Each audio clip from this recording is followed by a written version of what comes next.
Bismillahirrahmanirrahim. Assalamualaikum warahmatullahi wabarakatuh.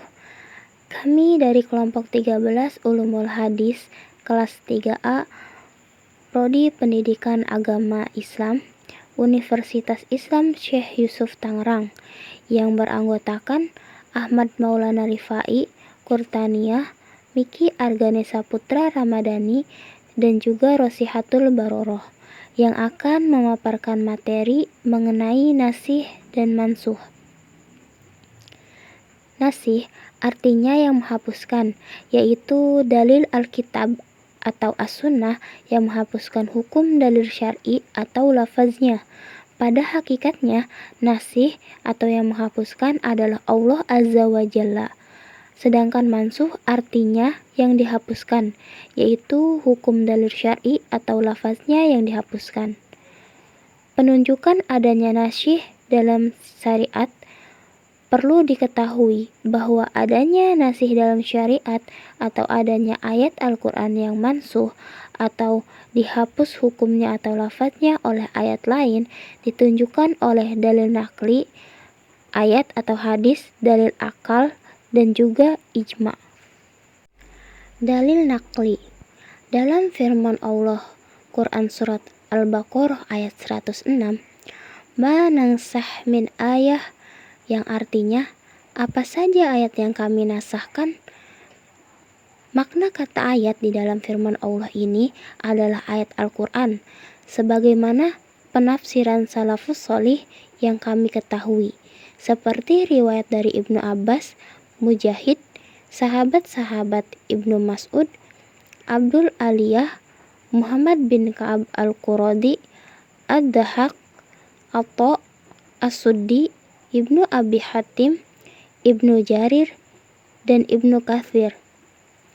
Adapun menafsirkan kata ayat pada firman Allah di atas dengan mukjizat, sebagaimana dalam tafsir Quran Al-Furqan karya Ahmad Hasan rahimahullah, maka kami khawatir itu merupakan tafsir bid'ah, walaupun secara bahasa dibenarkan, namun bertentangan dengan ijma' ahli tafsir sebagaimana di atas. Wallahu a'lam. Dalil akli. Syekh Muhammad bin Shalih Al-Utsaimin rahimahullah berkata, nas boleh terjadi menurut akal dan nyata terjadi menurut syariat. Adapun bolehnya terjadi menurut akal karena segala perkara di tangan Allah, segala hukum atau keputusan miliknya, karena Dia adalah Rob, sang penguasa, Al-Malik, sang pemimpin. Maka Dia berhak mensyariatkan bagi hamba-hambanya apa yang dituntut oleh hikmahnya dan rahmatnya.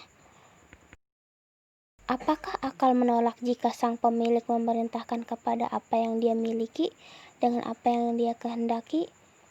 Kemudian, bahwa kandungan hikmah Allah dan rahmatnya terhadap hamba-hambanya adalah Dia yang mensyariatkan untuk mereka apa-apa yang Allah mengetahui bahwa padanya terdapat maslahat-maslahat agama dan dunia mereka. Sedangkan maslahat-maslahat berbeda-beda sesuai dengan keadaan dan zaman. Terkadang suatu hukum lebih maslahat bagi para hamba pada satu waktu atau satu keadaan, dan terkadang hukum lainnya pada waktu dan keadaan yang lain lebih maslahat, dan Allah Maha mengetahui lagi Maha bijaksana. Dalil ijma.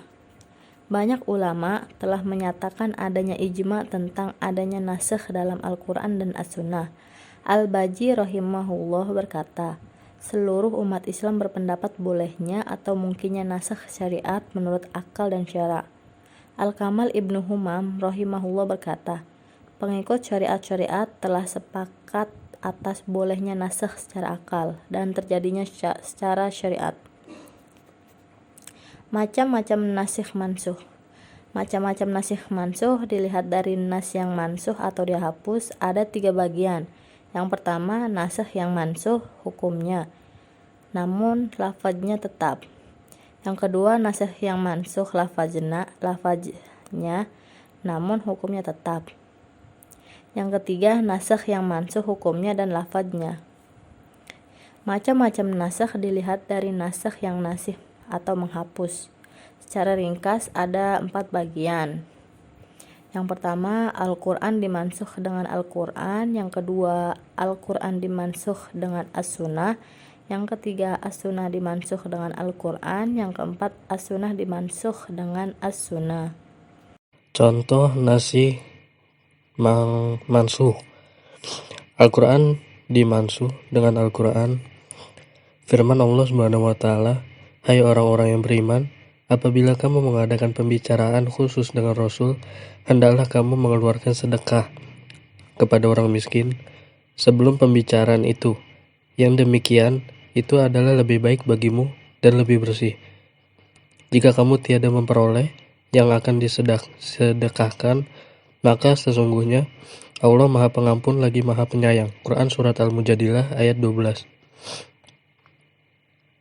Ayat ini menunjukkan bagai kewajiban sodakoh bagi yang mampu sebelum berbisik-bisik dengan Rasulullah. Kemudian ayat ini dimansuh ayat berikutnya yang menghapuskan kewajiban pembicaraan dengan Rasul. Maka jika kamu tiada memperbuatnya dan Allah telah memberi taubat kepadamu, maka dirikanlah sholat, tunaikanlah zakat, dan taatlah kepada Allah dan Rasul-Rasulnya. Dan Allah Maha mengetahui apa yang kamu kerjakan. Surat Al-Mujadilah ayat 13. Al-Quran dimaksud dengan As-Sunnah. Pada bagian ini, ulama juga berselisih. Yang rajin dan terjadi, contohnya firman Allah, "Katakanlah, aku tidak mendapati dalam wahyu yang telah diwahyukan kepadaku sesuatu yang diharamkan bagi orang yang hendak memakannya, kecuali kalau makanan itu bangkai, atau darah yang mengalir, atau daging babi, karena sesungguhnya semua itu kotor, atau binatang disembelih atas selain nama Allah." Quran Surat Al-An'am ayat 145.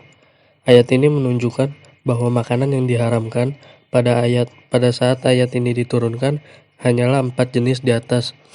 Ini berarti pada saat itu daging keledai jinak boleh dimakan.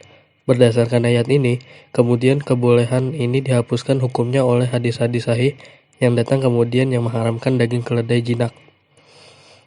Karena ayat di atas termasuk surat Al-An'am yang merupakan surat Makkiyah yang turun sebelum hijrah, dan kesepakatan ulama. Adapun pengharaman daging keledai jinak dengan sunnah terjadi setelah itu di Khaybar. As-Sunnah dimaksud dengan Al-Quran. Contoh jenis ini adalah syariat salat menghadap Baitul Maqdis, yang ini berdasarkan sunnah dihapuskan dengan firman Allah Subhanahu wa taala, "Sungguh kami sering melihat mukamu menengadah ke langit, maka sungguh kami akan memalingkan kamu ke kiblat yang kamu sukai. Palingkanlah mukamu ke arah Masjidil Haram, dan di mana saja kamu berada palingkanlah mukamu ke arahnya." Kisah Surat Al-Quran Al-Baqarah ayat 144. As-Sunnah dimansuk dengan As-Sunnah. Contoh sabda Nabi SAW, "Dahulu aku melarang kamu dari berziarah kubur, maka sekarang hendaklah kamu berziarah kubur." Hadis riwayat Muslim. Kitab-kitab nasikh mansus An-Nasi wa Al-Mangsu fi Al-Kitabu Al-Sunnah oleh Al-Qasim Abi Ubaid. Laju Al-Nasih wa Al-Mangsu fi Al-Quran Al-Karim oleh Ibnu Hajm terbita Mukhtasar Al-Nusil wal Mensus fi hadis Rasulullah SAW Izzuddin Husain. Terus Syekh Hakika Al-Naqs wa Al-Qat Al-Nas fi Al-Quran oleh Atiyah Jamal Soleh. Lalu Mukhtasar Al-Nasih wa Al-Maqsuh fi hadis Rasulullah SAW Izzuddin Al-Husain Al-Syah terbitan 1993. Baik, itu saja yang bisa kami presentasikan. Demikian presentasi dari kelompok kami. Kurang dan lebihnya kami mohon dimaafkan. Wabillahi taufiq wal hidayah. Wassalamualaikum warahmatullahi wabarakatuh.